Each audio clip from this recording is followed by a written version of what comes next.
If you look at a map of the City of Toronto's subway system, it's very clear that the city has far too few subway lines. There's Line 1, which goes from Vaughan Metropolitan Centre to Union Station and back up to Finch, essentially acting as a north-south link, and Line 2, which goes from Kipling to Kennedy, west to east. Then there's Line 4, so puny that I hesitate even counting it as a subway line. Oh, and did I mention that Line 3 is now gone? And don't get me started on Line 5. That's been under construction forever. The rest of the city is doomed to take buses or avoid taking transit in the first place. Or are they? In total, there are about 70 kilometers of subway lines within the City of Toronto limits. This subway system is operated by the Toronto Transit Commission, which is responsible for transit within the City of Toronto limits. But there are also about 126 kilometers of heavy rail lines within the City of Toronto limits as well. These lines are operated by GO Transit, which is responsible for transit not just in the Toronto limits, but the Toronto metropolitan area as a whole. Within City of Toronto limits, this heavy rail network is almost double the length of the subway network alone. So one could come to the reasonable conclusion that Toronto already has enough rail service. More lines would definitely be better, but the existing network is far from too small. However, in practice, that is far from the truth. All of these heavy rail lines carry a tiny fraction of what the few subway lines carry each day. GO Transit lines have become quite popular for those commuting from suburbs outside of the City of Toronto to downtown Toronto. For anyone else, including those living downtown, they remain an unpopular option.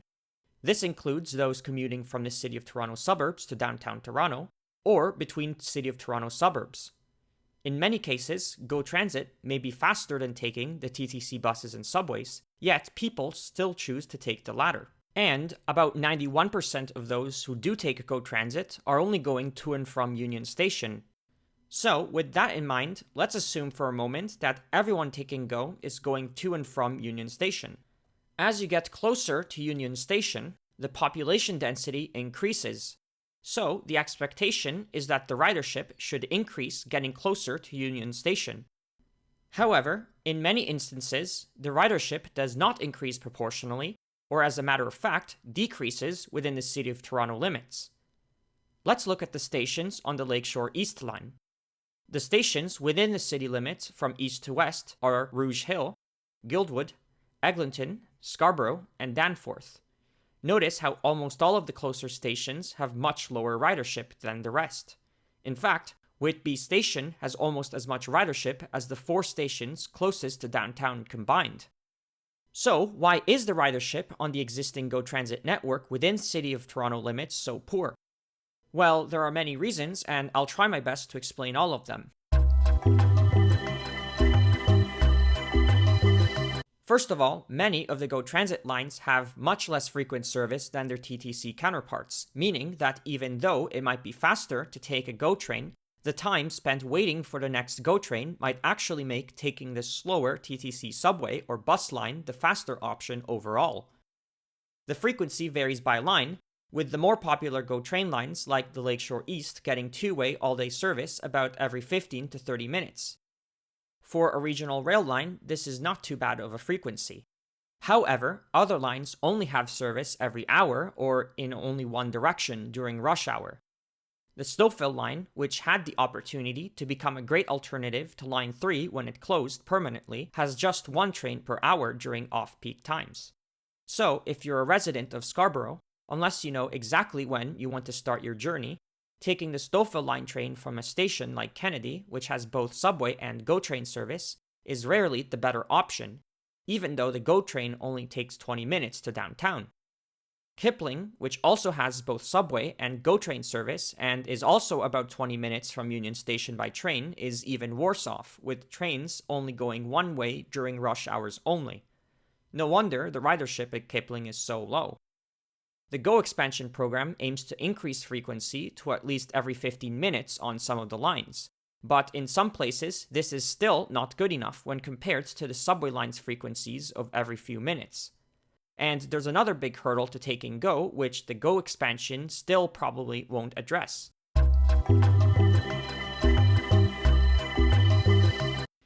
Let's talk about the fare system. As an adult, as of 2024, it costs $3.30 to ride the TTC anywhere within the city of Toronto. Whether you're traveling one stop or 100 stops, you pay the same fare. Go Transit, on the other hand, is distance-based and within Toronto could cost anywhere from $3.70 to $7.62, which is more than double the TTC fare.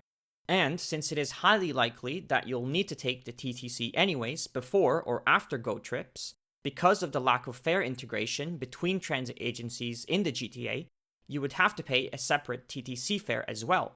So at that point, taking the TTC for your entire journey becomes way more practical.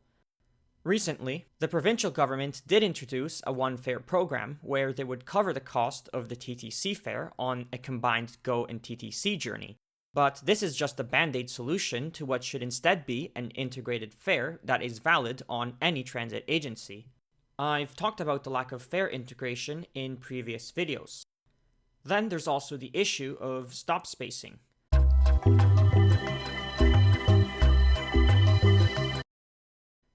TTC subway lines have about one station per kilometer on average.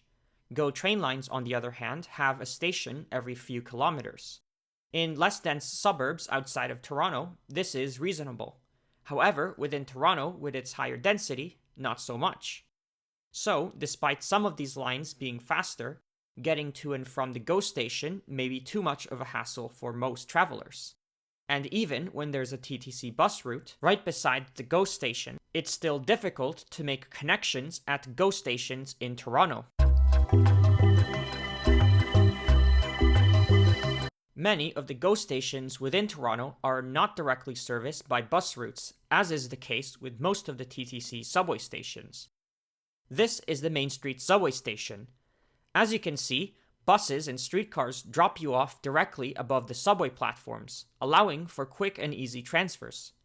In contrast, just 300 meters away, the Danforth station has no adjacent bus or streetcar stop, meaning that you would have to walk a considerable distance to connect to and from TTC buses and streetcars. Looking at another example at Guildwood Go station, buses don't even enter the Go station, meaning that you would have to walk about 200 meters between the closest on-street stops and the station itself. Kennedy Station is a bit better of an example, with the Go platform being quite close to the buses and the subway. But unfortunately, most Go stations are just not well connected to the TTC.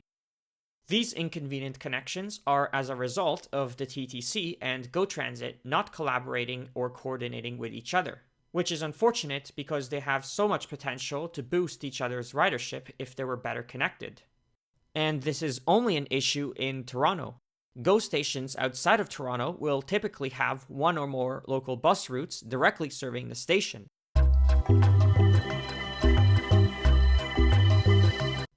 Lastly, even if Go Transit wanted to increase service overnight, there would be many infrastructure-related challenges. First of all, Go Transit's existing locomotives and railcars are just not meant for rapid transit-style service within Toronto. The locomotive hauled diesel trains that Go Transit uses don't accelerate as quickly as the electric multiple-unit subway trains used by the TTC. And there isn't as much standing room on the existing Go Transit bi-level cars. There is a chance that electric multiple units might be introduced to the fleet as part of Go expansion, though this has not been confirmed. What is more likely to happen due to cost constraints is that the diesel locomotives will be swapped with electric ones. These will still accelerate faster than the diesel locomotives, but not as much as electric multiple units, and the standing room issue would still not be addressed as the same railcars would still be used. Also, the existing signaling system is fixed block, with each fixed block spanning quite a long distance for a system like Go Transit. For example, on the Lakeshore West line, the blocks are about 1 to 1.5 miles apart. These fixed large blocks significantly reduce the maximum capacity on the line. The Lakeshore West block spacing of 1 to 1.5 miles apart means that there can only be one train every few miles, which translates to fewer trains per hour. However, if signaling becomes upgraded to a more advanced system that doesn't use fixed blocks in the first place, then this won't be an issue anymore. And finally, some of these lines are single track, which limits capacity even further and explains why some lines have limited service in only one direction during certain times. So, with all of these issues explained, what can be done to improve the network?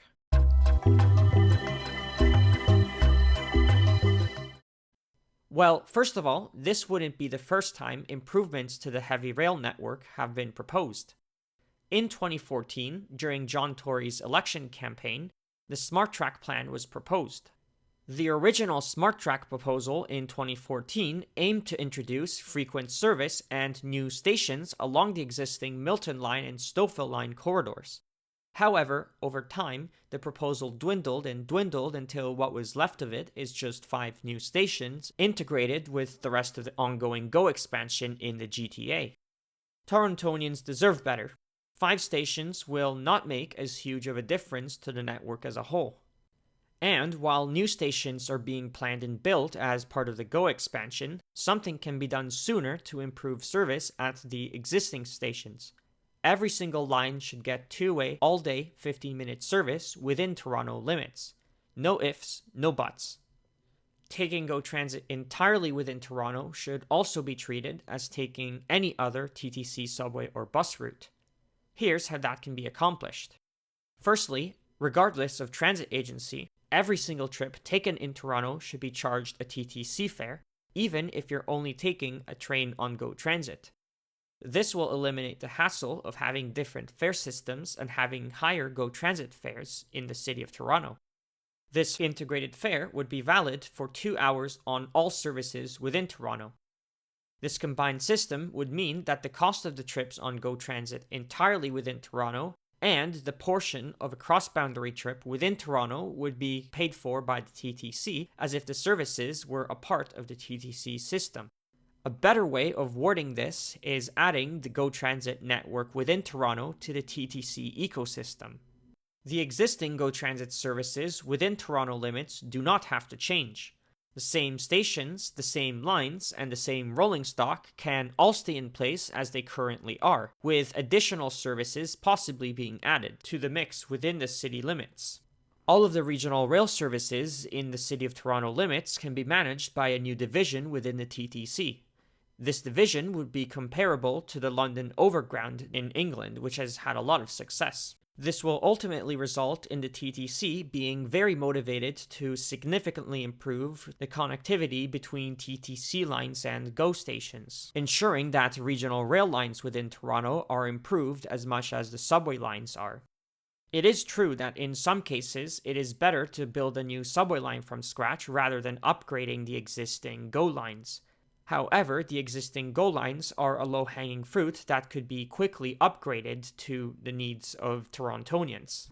Anyhow, I think that any of the lines, regardless of transit agency, within the City of Toronto need to be well integrated with each other.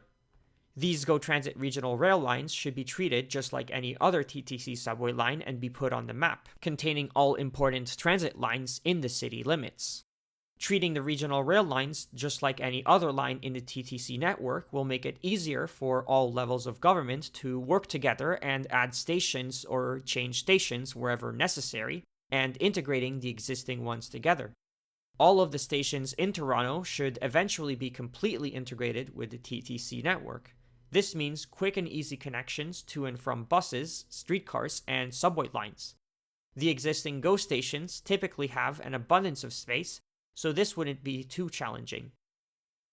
For example, a single side platform can be added beside the distillery loop east of downtown Toronto, allowing for quick one-stop rides between the loop and Union Station using the Richmond Hill line, and another platform at Regent Park can be added to connect with the streetcar lines on Dundas and Gerrard, with the option to add an additional GO Transit shuttle service between those 3 stops. And, of course, the GO expansion should be leveraged as much as possible to the benefit of not just the suburbanites, but also the Torontonians that would benefit. The previously single-track Barrie and Stouffville lines are currently being double-tracked as part of the GO expansion, enabling the frequencies that are already present on the Kitchener and Lakeshore lines. In addition to what's planned in the GO expansion, adding frequent service to the remaining Milton and Richmond Hill lines, and perhaps even freight-only lines like the Midtown line, need to be seriously considered. I've discussed these new potential GO Transit lines in a previous video. The solutions I've explained are just a few of the examples. In the next part, I'll go over all of the improvements that I think the City of Toronto needs in much more detail. Detail that will very well be necessary because these solutions are far from perfect and have their share of challenges. The point I'm trying to make is that the potential of the heavy rail network is wasted on disagreements that are collectively punishing everyone. It may seem that some or most of these improvements would only benefit Torontonians, but the travel demand suggests otherwise. Plenty of suburbanites would use the rail and subway networks to get between suburbs or to the outer parts of Toronto if these improvements were made. Potential transit users are instead stuck in crippling traffic or just not traveling in the first place. But it doesn't have to be this way. Agreements can be made, and solutions do exist. There just needs to be more conversation about them. If you enjoyed this video and want more content like this, please consider leaving a like and subscribing to this channel. Thanks for watching.